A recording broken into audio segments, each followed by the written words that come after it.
Welcome to the Dream Journal. From the studios of KSQT in Santa Cruz, the Dream Journal is a weekly show where we explore the power of nighttime dreams through conversations with dream experts and with you. So there's no those vital minutes, time is keenly found. We are not alone, water over stone, even if you're by. In the words of Carl Jung, who looks outside dreams, who looks inside awakens.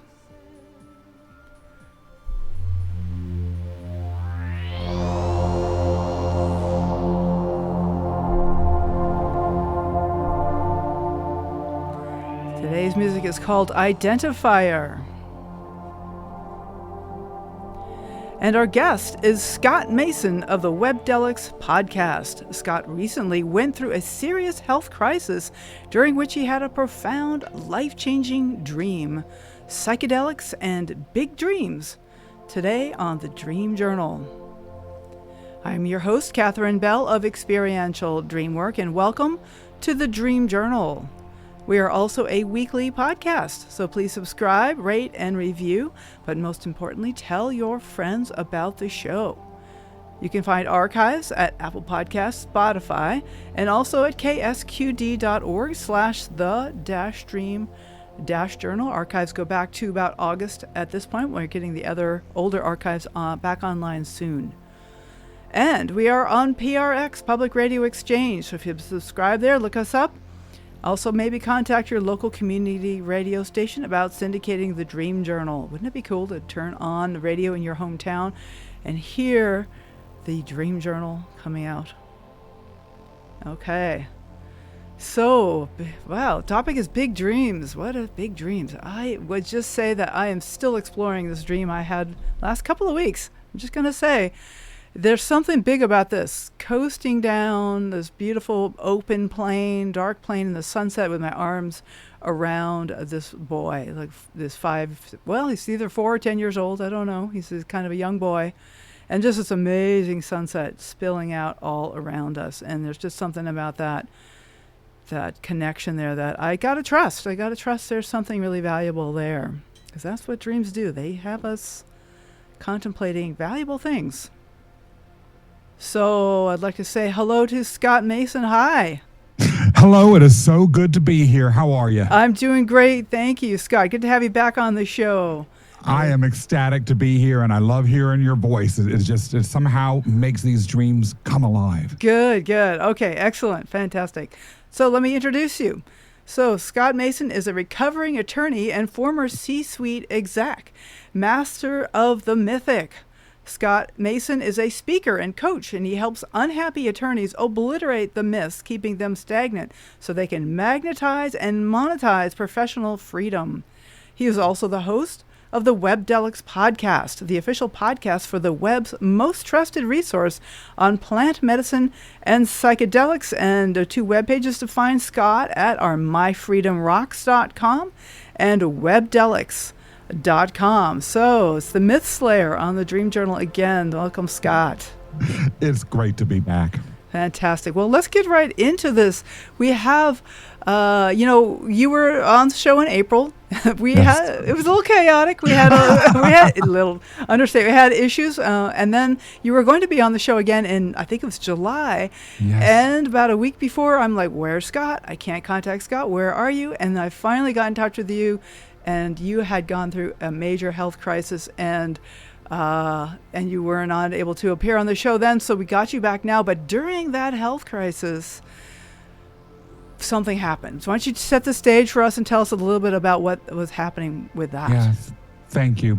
And I have to say, before I even get started, even thinking about it, even hearing you describe what happened, brings up a lot of feelings in my heart. What I'm about to share with you is deeply emotional. Yeah. And I appreciate you creating the space for it. I think that part of why I feel so emotional about it is that as deep and intense as what I'm about to share is, there's meaning that other people can draw from it. And Absolutely. I'm so grateful that you're giving this story the opportunity to be shared and heard by those who may need to hear it one day. Yes. So It began about 10 days before I had the dream. I woke up in the middle of the night with an intense, unbearable stabbing pain at the base of my skull where it connects to the neck. And I couldn't sleep for days because of this. And as that pain continued, at first I thought it was that I was sleeping wrong or had a bad pillow or had an issue with my mattress. Symptom upon symptom began to pile up. And I share all this because it gives context for this dream. I began to have extreme temperature swings. For instance, I would be so cold that no amount of blankets on top of me could warm me up. Then suddenly I'd be boiling hot. I started to have fevers and aches all over my whole body. I started to begin to lose focus. I couldn't think for any period of time beyond a few seconds, and other issues began to emerge.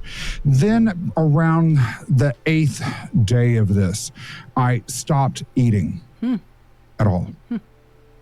And then, Catherine, I started to sleep. Oh. And when I say sleep, I mean really sleep. 16 hours one night. Wow. The next day it was 20. 20? Oh. 20. And when I was sleeping, that 20-hour sleep, I had the dream. I think it's important to also share with the audience, and you and I have known each other for some time now, so I know that you understand this, but to audience members, I'm a total stranger. So I think it's really important for folks to understand what I'm about to say by way of background. I actually understand the difference between dreams and reality. And I don't confuse the two. When I wake up and I remember a dream, I have no illusions that it was anything other than a dream. I share that because this dream, although it could not possibly have been something that engaged with reality, felt and was experienced as reality. Catherine, it was if the veil between the dream world and the real world, or what I might actually say is usually a wall, was down to a veil that was as thin as a tissue paper. And when I remember this dream, I don't remember it the way I do other dreams. I remember it as though it was an event in the waking world. And that's part of its power and why it has had such resonance with me. In this dream, I was walking at first in one and then multiple mansions. And these mansions each had many rooms within them and were attached to each other. Catherine, the mansions were beautiful. They were old school. They weren't cheap, tacky, modern mansions at all. They had gorgeous chandeliers from ceilings that were dozens of feet high. They had marble fireplaces with wood and embers inside of them that were cackling right in the moment. They had beautiful Turkish rugs on the hardwood floors and spiral staircases that led up to rooms that I could only imagine had beauty within. And in every room of every mansion, there were floor-to-ceiling bookcases. And I was going from room to room looking at these bookcases, and all of the bookcases, instead of having books, were piled to the brim with baseball cards. And by the way, I'm not a baseball fan. Okay. I never, even when I was a kid, I never gave a darn about baseball cards. I did collect Jaws Part 2 cards and maybe some Charlie's Angels cards. Yeah. I kind of had a crush on Farrah Fawcett. But outside of that, baseball cards have not been part of my repertoire. But I was collecting these baseball cards as I was walking room to room. I was pulling them all out. And when I would look at these baseball cards, every one of them was exactly the same. They had in big, bold letters the words, "Your number's up." Oh, And above that, my photo. yikes. Now, before I hear your thoughts about this, or before we move into the next part of the conversation, whatever that looks like, I'll also share that I woke up the next morning unable to walk or to stand. I was rushed to the emergency room, and I was hospitalized, and that's where I was when our show was to be recorded. And that's, as you know, why you couldn't reach me. I was in and out of a state that was not entirely coherent. And just as a final little satellite story, before we get back to the main one, in one of my lucid periods during the early days I was in the hospital, and I was in the hospital for quite a while with this illness, a doctor came to me and she said, "Scott, we're going to get you through this." And Catherine, I burst into tears. I told her about the dream. And I said, I don't know if I'm going to get out. I think the dream meant that I'm going to die. And it was the only time in that whole stay where the doctor just looked at me. She had nothing at all to say. And so I come to you to share, to understand, and to dig deep. Yeah. Here I am. So this is amazing, Scott. I'm so glad that you have recovered. I know since your hospitalization, it's been a really long road for you in these months since then. And I'm so glad that you did make it through. I mean, wow, the world would just be out one dynamic, bundle of love if you passed away. So I'm so glad that you survived. Just start with that. I mean, that is intense. Thank you. Yeah, just told this mysterious thing that attacked, that just waylaid you and ended you up in the hospital. And I just really want to say that there's something like a second chance. It feels like, we talked about the idea of like a near-death experience, and that in some ways you were really, really, your number was almost up. Like, this is where there's a lot of truth to that dream, that there's something that's really intense there. And so I want to back up just a teensy bit and share one thing that you wrote on the Instagram feeds about dream as oracle. Yes, thank you. Yeah, and that there is some way that back to the Oracle of Delphi, where the gods would speak into your dreams. That there's a way, back into the Bible where dreams were seen as prophetic, and that there is a way that dreams have been seen as a glimpse into the future, a glimpse into reality that's untouchable at the moment. And yet so many dreams are so terrible that we really hope they're not premonitions. Yeah. And so how do we sift through these different kinds of meanings of the dream? And that dream, could it be both an oracle and also something metaphoric at the same time, at the totally the same time? And so there is this there's a way that in modern Western culture, dreams are often ignored. They're not valued.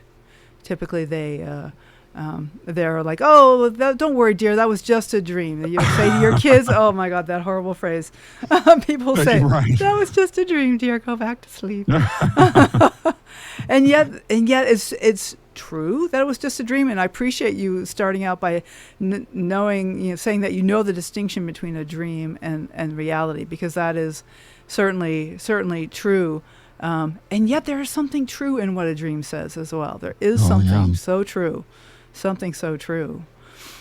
And so I wonder, I guess I have the urge to kind of explore this dream with you a little bit in a kind of an experiential way. I know that you and I have done this before, and I wonder, would you be okay to kind of imagine yourself back in the dream? I wouldn't say I love it, but, Right. but I think that it would be amazing. Okay. Thank you. You may have to have patience with me because, again, this is a very, Yes. you could tell from the way I shared the dream Yes. and the details of it, it's emotional. But I also believe that if we're going to heed the oracle, Yeah. we need to be prepared to listen to all of what she has to say, both the fun and the beautiful and the dark, Right, right. to face it. Absolutely. And, you painted such a vivid picture of this mansion, these multiple mansions that are all Yes. attached together. And so, I mean, I'm going to just do the experience right along with you, and I invite listeners also even just to have this experience of imagine walking through this amazing mansion and then attached to another mansion. It's just mansion after mansion, this modern, well, beautiful. I don't know about modern. Not modern at all, actually, yeah. Chandeliers. Very good point. Turkish rugs. So not modern. So something ancient, something... Something classical, something tasteful, not representing new wealth, but old wealth. And interestingly enough, as I was walking through it, now that you mentioned this, it wasn't well lit, nor were there people in it. In fact, there may have even been a little musty, almost like perhaps the setting of a haunted house, only without the ghosts and without that level of, like spider webs and things like that. But nonetheless, a little bit unused. Maybe it could have been a series of mansions that were for sale, for instance. Okay. So there's somewhere that these mansions are not being used. And so I'm walking through this mansion with you, Scott, and that's the thing, is you can imagine all of us with you just looking around the chandeliers, the Turkish rugs, and the bookcases, and just being curious. Is this unused mansion? Maybe it's a little dusty. Maybe there's no people here. So somehow this mansion has not been used in a long time. Maybe it's for sale. Maybe there's some change about to come through here. And around us, everywhere we go, we see bookcases. But instead of books in the bookcases, they're floor to ceiling, which in a mansion, they must be very tall indeed. These tall bookcases. I'm just imagining these really Totally. huge. Got it right. Yeah, okay. Huge bookcases. And they're, as you look closer, like I imagine myself walking over to a bookcase and seeing what's there and pulling off a few of what I find. And I find baseball cards, like something about the size of a baseball card. And I'm collecting a few. I have a few of them as I go. Do you look at them right away, or does it take you a little while to start looking at them? No, I pulled them out and immediately look at all of them. Oh, okay. And if it were a television show, there's an interesting point. When I look at them, it's almost as though the perspective that I have moves from the hand pulling the baseball out to almost like a close-up shot of the base of the individual baseball cards. Right. Okay. Right. In the cinematic way that dreams do. I love that. So then zooming in onto the picture of this baseball card, and here we see the picture of Scott Mason here, or I guess if we're imagining the dream, we can see the picture of our own face. Yes. And the words, "Your number's up." Yes. In big, bold letters. Okay. Black against a white background, sans serif, probably Montserrat Okay. font. Yeah, we could recreate that. We could make that. So we could totally make that. And Right, just give that to your friends. How's that for a little surprise Christmas gift? Your number is up. And do you remember having feeling in the dream, or was it fairly neutral in the dream, and the feelings come later, or was there a feeling in the dream that you remember? What a great question. Neutral, although now that you say this, I can hear almost like an echoey voice saying your number's up when I see it. Almost sort of like the mysterious, moody vaguely sinister background voice, and let's say a film version of Big Brother, the way Big Brother talking might be on a big screen behind you, and you hear that voice sort of coming through, even though the main characters in the front are talking. That's sort of what the voice was like when I would see the words "your number's up." Okay, so you'll hear the words like coming from behind me as I'm walking. Like, I'm imagining like a little reverb here. Your number's up. Totally. Okay. Totally. And yet the feeling you described as neutral. Yes. Just walking through these amazing mansions and taking the cards off and looking at them and just letting it all in. Yes. Seeking whatever I was when pulling out these baseball cards. But yes, maybe the fact that I was collecting them or pulling more and more of them out indicates that I was seeking a card with a different outcome. But I don't remember feeling that way. I do remember feeling vaguely surprised as I would look at each one. But even that was very, very muted. The overall feeling was one of general emotional neutrality. Okay. Now, maybe a detail, but I'm curious, what kind of a picture of you was it? Was it like a headshot, or was it you have these amazing images that you share with me? I love this. Thank you. Cyberpunk kind of. I love that you recognize that. But see, there's a reason why I'm such a big fan of yours. So yes, that is a very interesting point. So I am a board member with the National Speakers Association chapter in New York City. And for those who don't know, the National Speakers Association is the professional organization for people who speak for a living, or at least partially speak for a living. And there is a headshot that the National Speakers Association photographer took of me at the annual dinner over the summer, which was probably it was less than 10 days before this dream occurred.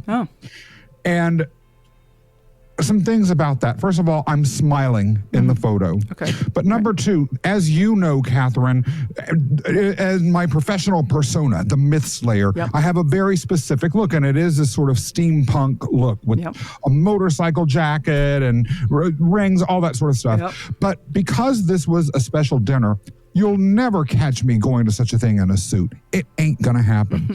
But I do have sort of an alternate look that's a little bit more dressy. It's still sort of edgy, right? Like I have a collared shirt with a bolo tie and a leather vest on. And I almost never wear that. And it is my idea of formality. I only wore it because, like I said, this was an annual dinner, and I don't think my usual t-shirt and moto jacket would really be appropriate for that setting. Right. But the headshot that was taken, in a way I have ambivalence about, because I like it, I feel I look good, but it's not my branded look. So it's not the total representation of how I would like to be out in the world. It was one that was driven by necessity. Okay, but you're smiling in the photo, and it's a very recent shot, and it's a slightly unusual position of you. Yeah, but I do think I look good in it. I like the photo. That's good. Okay, that's important. So it isn't this is totally awkward teenage picture or something like that. Right, which heaven knows I had enough of. Right? Don't we all? Don't we all? God. Oh God. So now there's like so as you're feeling into this and looking at this photo of yourself and hearing the voice now behind you, it's like, what comes for you? Is there anything new that's arising? Even noticing like the dustiness, the idea that this is not used very often, these mansions, maybe even for sale. Right. Like, is there anything that kind of comes that brings together these pieces, or what's coming up for you? Even if it doesn't seem relevant, like it's a memory that maybe, even if it doesn't seem relevant to the moment, I'm curious where your mind goes as you find yourself in this mansion and really picture the scene. The vividness of the cards. You know, this may be an obscure reference. I'll go into a little bit of detail as I explain it. Now, the card's background, or the card as it was facing me, the background was white. Okay. And blank.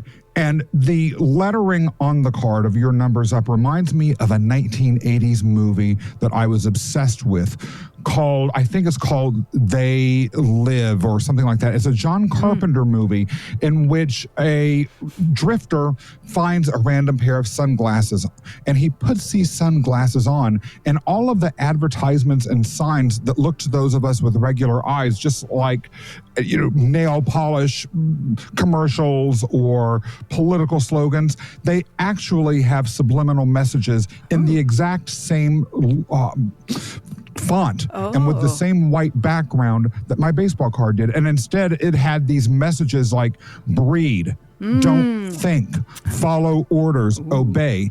And so the plot of the movie was that the elite class on our planet were actually aliens and were disguised as humans. And if you wore these glasses, you could also see who was a human and who was alien. And the things we thought were regular commercial art pieces everywhere were really these ads subjugating the human race. And so it was the exact same lettering and look as the ads once this character had these revelatory sunglasses on. Oh, interesting. Oh, I love this association. Oh my goodness, I have to look up that movie. I tell you, that sounds great. Right up my alley.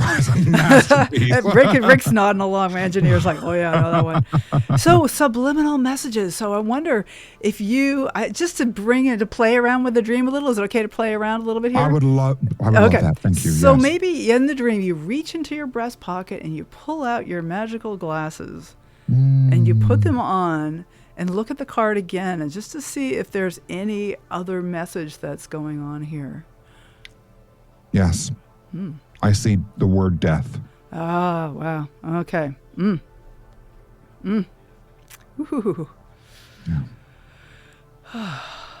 Yeah, death. How's that for a mic drop moment? Oh my God, I know. Did I managed to shut up Catherine Bell for a minute? I'm just like basking in that, like, you know, and it's so true. Like, it is so true, Scott, that we are all going to frickin' die. Yeah. You know, and it is the truth. And like, we all puttering along with our lives, doing whatever we're doing. And, you know, is there a way that this is a kind of a wake-up call? Like this health crisis, you could have died, and certainly you will. We all will die. Nobody gets out alive. And is there a way that this is part of the subliminal message here, is like the truth that maybe not today or tomorrow, and thank God not last summer, but, you know, is there something, I mean, for me, as I imagine this seeing my name and my face and, you know, the word, your number's up, and then death is like, okay, I got to live right now. Like, don't put it off until tomorrow. Whatever it is, it's time for, now is the time. I mean, that's what comes for me. My projection on the dream is like, now, like, do not wait, because it's so true. We are all headed that way. Yes. And I want to ask you, like, what resonates about this, you know, if there's anything you want to share. This is just my projection on the dream, but there's just something like the layers of this dream just keep going deeper here. A client of mine came to visit me on July 4th. And by the way, I appreciated that client because he was driving in from well outside of New York City, and he knew that I'd be with my husband, but I think he didn't want me to be without company that day. And he told me months later that when he went home, he told his wife, I don't know if Scott's coming out of there. Oh, yeah. And I don't know that I really did come out, Catherine, but I don't say that in a dark way. I do feel like the person who went into that hospital bed died. And the person that left is different. I also feel, and this is one thing that's interesting, I was at an age and at a life stage, by the way, in no small part thanks to association with and learning from people like you, Catherine. I've gotten so much from in my life, that I was able to take something, perhaps a lot more than I might have at an earlier stage in my life, from the illness, from the hospitalization itself, and from the fact that I ultimately survived it. And I will say, between that and some other things that happened afterwards, I feel in a way like there was death. The death, although it's scary, also, as indicated a minute ago, implies the ability to arise anew. And the way my career and my life have moved forward with the embodiment that I have as a different person have, in a way, made me feel like my number's up, but in a positive sense. Yeah. You know, like you've taken that number in the butcher shop and they'll call you when your number's up and your piece of meat's ready, right? Your number's up. Right. And so that's sort of what comes up with all this. I do think it meant death. I really do. I think what was destroying me, or what was scary, and why even now this has such emotion, is because the mind, at least my mind, focuses on death purely as termination, and maybe not beginnings. Scott, this is amazing.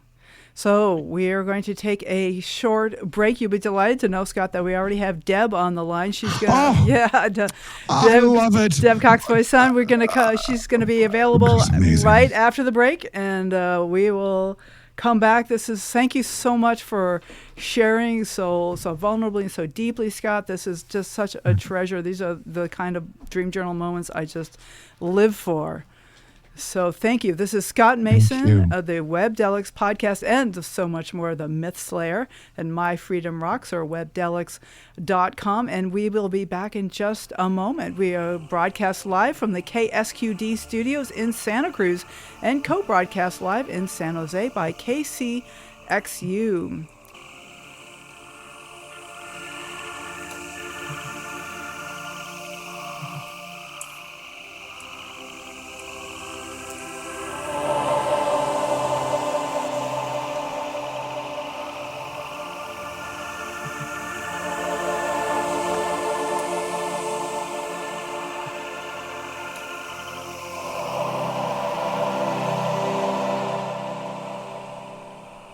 Okay, welcome back to the Dream Journal. I'd like to let you know that next week we'll be speaking to author, chaplain, and LMFT Royce Fitz about his new book, The Geography of the Soul, How a Solo Stravage Across One of the Oldest Roads on the Planet Put Him in Touch with His Soul.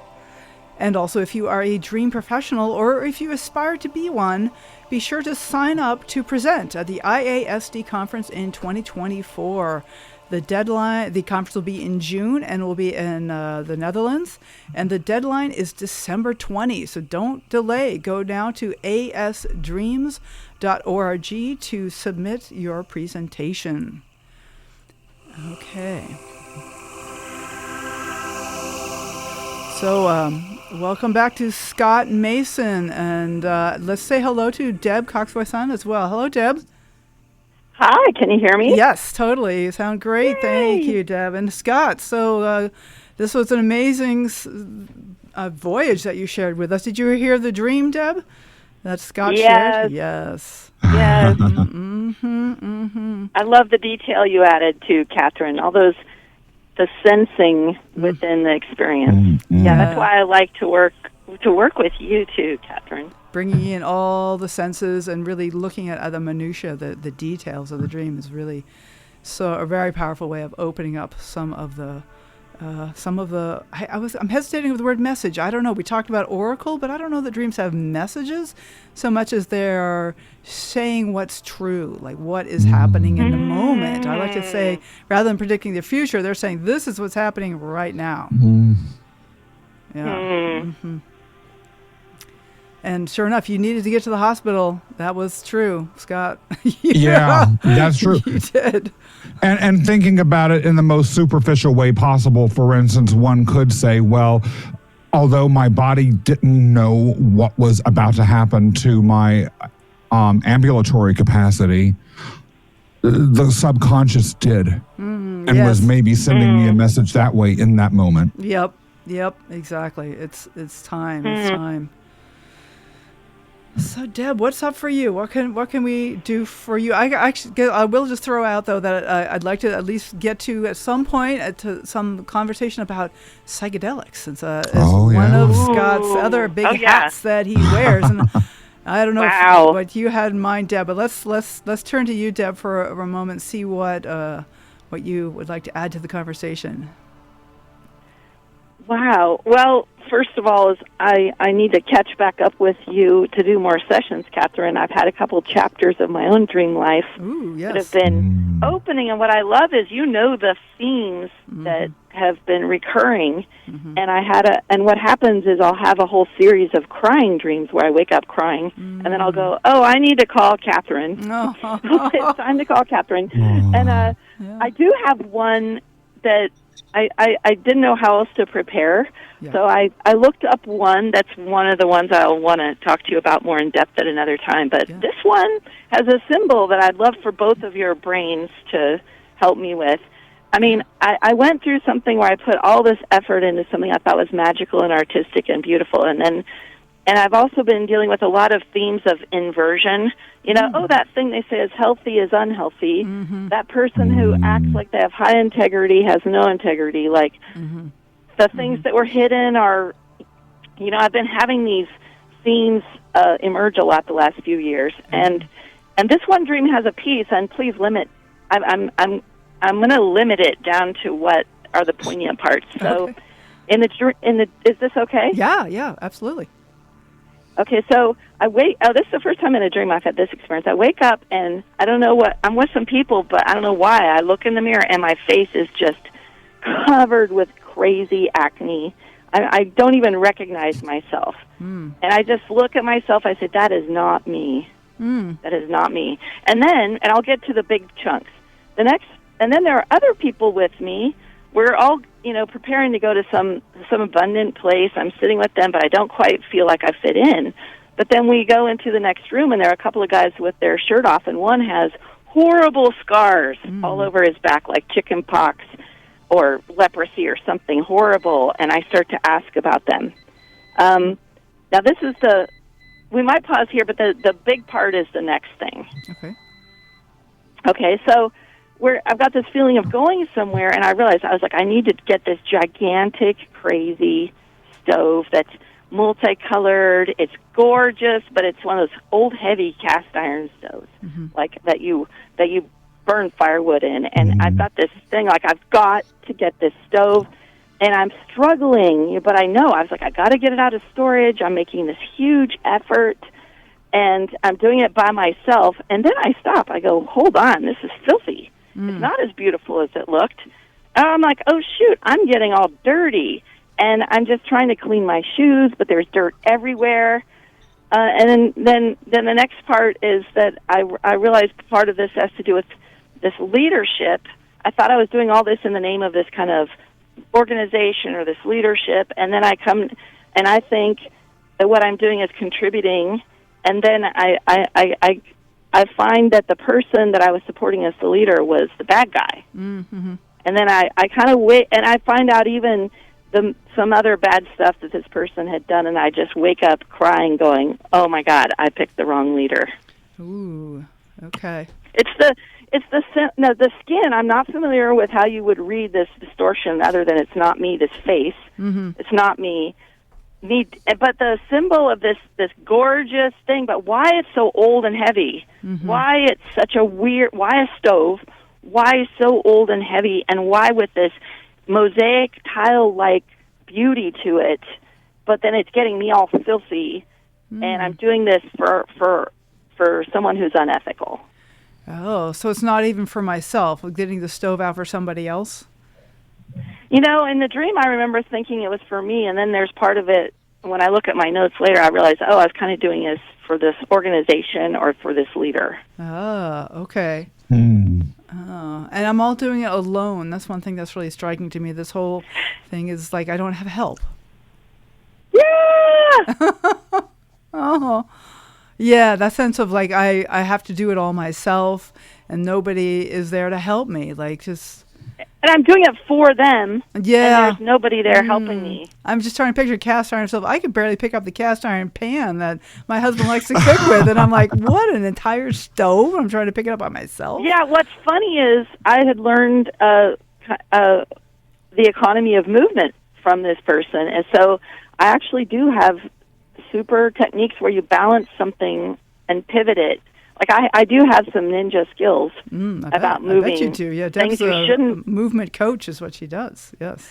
Oh, yes. The physics of everyday life. Yes. And but what's funny is in the dream I have this identity crisis in the beginning. Like, whoa, that's not me. And then I'm attached to like, oh, this organization, this leader, they're good, and this there's something so like. About that heavy stove. There's something so yes about it. Okay. Like, so there is a yes there. And the question for me is, does it really need to be moved, though? Is it maybe not fine where it is? Just a question. Yeah. Right? Why was I moving it? Why was I moving it? Yeah. I mean, it's a beautiful thing, but moving it is not helping me, and it's getting me dirty. Because could it be... fine where it is? It's just kind of a question. Like, what does it look like when it's sitting there? It's like in a closet or something? It seems like it was outside of this like public space. Okay. And then I was moving it into or through the public space. Yeah, which I was with this project. I was trying to get high visibility. I was like, we're bringing this to millions of people. Right. Yeah. But not. It should. No, it's not. It's not useful. It's not useful for millions of people. You're right. Maybe it's useful for me. Like maybe this is like an inner light, an inner heat, an inner beauty, like this the mosaic and the tiles. Like the outer doesn't fit. Like I see myself in the mirror. I see myself in the mirror, and it's like acne, and like, that's not my face. That's not right. But what the inner is this heater, this stove that's like maybe this is about my inner beauty, my inner fire. I don't know. This is of my. I wonder why I saw the person with like leprosy or chicken all over their back. You know, but I think that's also part of not trusting this group of people, this organization. You know, maybe it was common that everybody was kind of sick or hiding, or you know. And at the end of the dream, I'm on some kind of bus. I finally have no stove. I'm on a bus, and I'm kind of surfing. I'm with kids. I'm playing. I'm crawling over and under things as I move, you know, as I finally leave. I'm in motion. So now I'm not alone anymore all of a sudden. And I'm playing with kids. And that's interesting. And I'm on a bus or a train that's going somewhere. Okay. Yeah. Oh, so getting away from them was a key. Getting away from this. Yeah, letting go of my attachment to that. Yeah. It was conspicuously kind of like what would you say?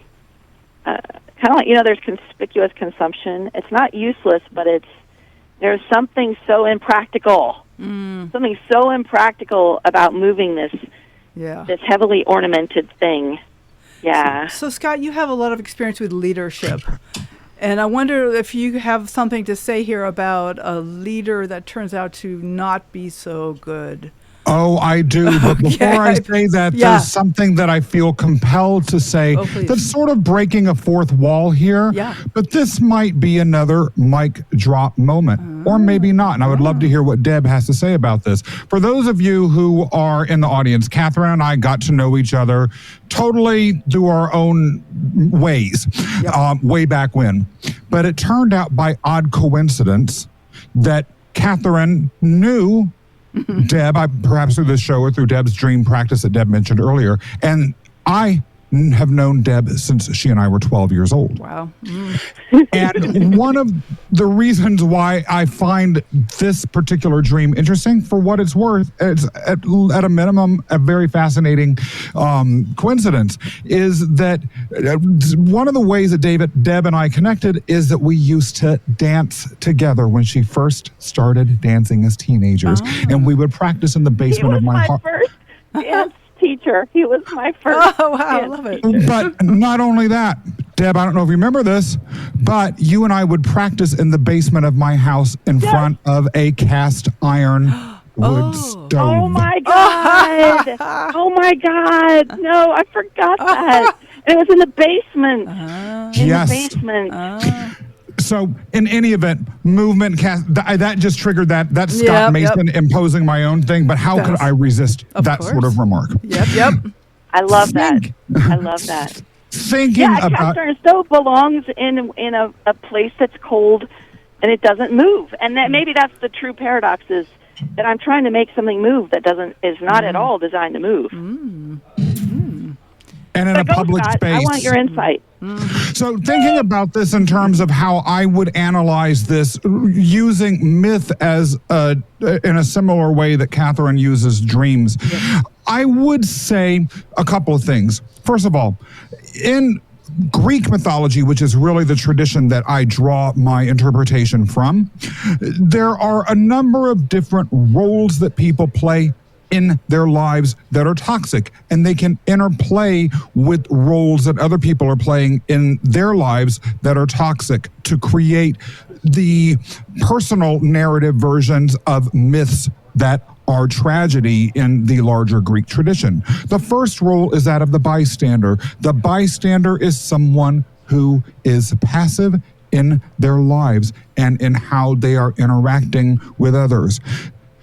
I have to wonder if on some level this is, say, in terms of leadership and role playing, and what you're doing is you're playing a passive role in the dream. Although you're actively moving the stove, you're passive in terms of who it is for. It's not driven by your desire or your own heroism, but by that of another. Now, interestingly enough, the person that you're moving it for is not a positive role, such as a god or a hero or even an author or an orator or something like that. Instead, you're moving it for someone who is playing the role in myth of what I call the fool. The fool is someone whose puffery, whose ego, whose concern with appearances and control and domination ultimately are not backed up by the same sort of core that, say, a god or a hero has. And so ultimately in the arc of that individual's myth, they're exposed as frauds. What you're doing is literally, in that dream as I'm hearing it, play out the interplay between bystander role and that of the fool. I also have to add that the stove is symbolically related to the forge, which is the realm of the god Hephaestus. Hephaestus, the god of ironsmithing and blacksmiths and things like that, was doing something that was healthy for the larger society, but ultimately disfiguring him. He was portrayed as having a hunchback, as being a clubfoot, all of these other symptoms that were associated with blacksmiths because the lead and the other fumes that we're inhaling caused them physical damage. And so think about what this plays in terms of the role of the stove vis-a-vis you're doing something that you think is healthy or that you think serves a larger social good, but actively destroying you as the person who is controlling that forge right now. Yeah, and my face was scarred and unrecognizable. It's almost like a man's face. Well, and Hephaestus was described in some accounts as having basically a scarred or a poxed face. Oh my God. This is fascinating. Oh, the myth slayer in action. Boy, you work with dreams already. I didn't even know that. How about that? Wow. I feel like this is a dream come true for me. I mean, being on the air with both of y'all and having this conversation. This is a dream come true. Yeah. Okay. And I want you guys to have plenty of time for your last topic. Okay. So, okay, thank you so much. Thank you, guys. Deb. Well, let's be in touch. Moving as designed. Deb Cox voice. I'm moving as designed. She's one of my moving coach. I go to a love, and thank you so much for calling. And thank you. This is fabulous. I'll be in touch, Deb. Huh? Thanks, guys. Okay. Have a great day. Bye. Bye.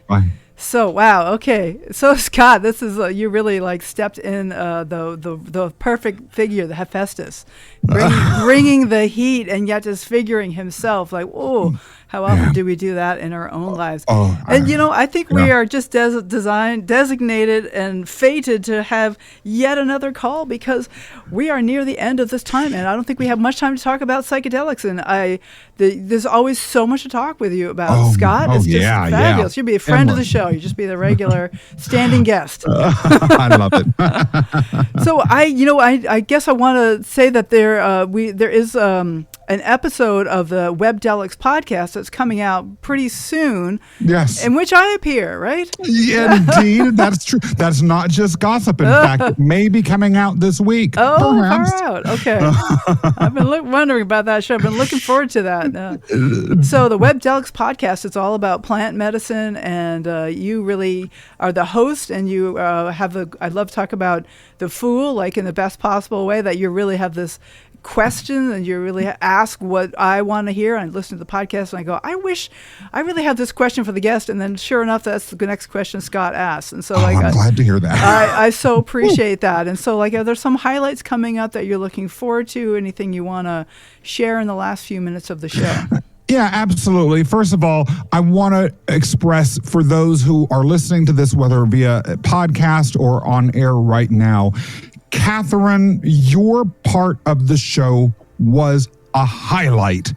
One of the things that I feel is so important is the ability to share stories in a way that is candid and honest as to how these medicines can impact lives.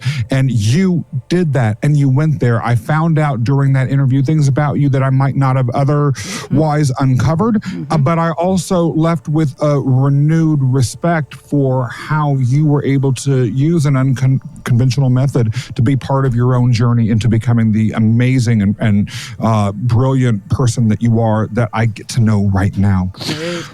For those who don't know, Webdelics, and you can find out about it at webdelics.com, that's webdelics.com, is essentially the web's most trusted, credible, and objective source of information about plant medicine and psychedelics. I'm not originally from the psychedelic space. I'm someone who, like the people listening to the show or who might be hearing it on a podcast platform, who may be hearing about it, maybe reading about it, maybe curious, maybe a little bit cautious, maybe a little scared. You see shocking news reports about, for instance, a pilot who recently that was horrible. allegedly was trying to take down a plane after doing some magic mushrooms. But then you also hear stories about celebrities like Prince Harry, who basically was able to resolve major life issues because of these medicines. What's the truth? As someone who isn't an expert in the field, going on a journey with trusted scientists, guests, and experts in the field to really understand from a science and evidence-based perspective what's going on, and then shaking that up with real-life stories like yours of people whose lives have been transformed is really what this is all about. The journey that I'm going on as a host from ignorance into insight is one that we want the audience to go on. These substances are coming back. That's not changing. What does that mean for us as individuals? What does that mean for our culture? What does that mean for the future of everything from spirituality to peak performance to day-to-day work to mental health? Big topics, but what's coming is significant enough that that bigness is justified. Absolutely. Yes, it is. Scott Mason, thank you once again. The Myth Slayer, your webpage is myfreedomrocks.com and webdelics.com. I hope you have a fabulous day, and thanks again for being on the show. Thank you. All right. Okay, the Dream Journal is produced at the studios of KSQD in Santa Cruz. We are live every Saturday at 10 a.m. Pacific at ksqd.org. Podcast is released on the Monday after the show. I want to thank all the veterans out there. This is recorded on Veterans Day. Thank you for your service. Come on home safe. So I am Catherine Bell. Find out about my dream coaching practice at experientialdreamwork.com. You can email me at catherine@ksqd.org, KATHERINE @ksqd.org. You can follow Experiential Dreamwork at Experiential, at hashtag the Dream Journal on Facebook and Instagram to find out about upcoming shows. Thanks to Rick Kleffel, Tony Rissimano, and tomorrow morning when you wake up, take a minute to write down your dream and bring it to the next Dream Journal. Bye for now.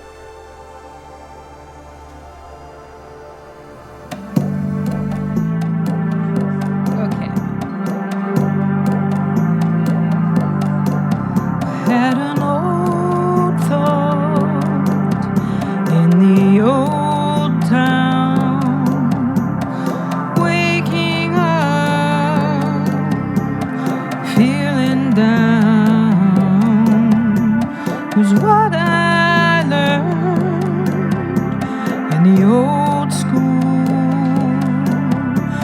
There's no fool like an old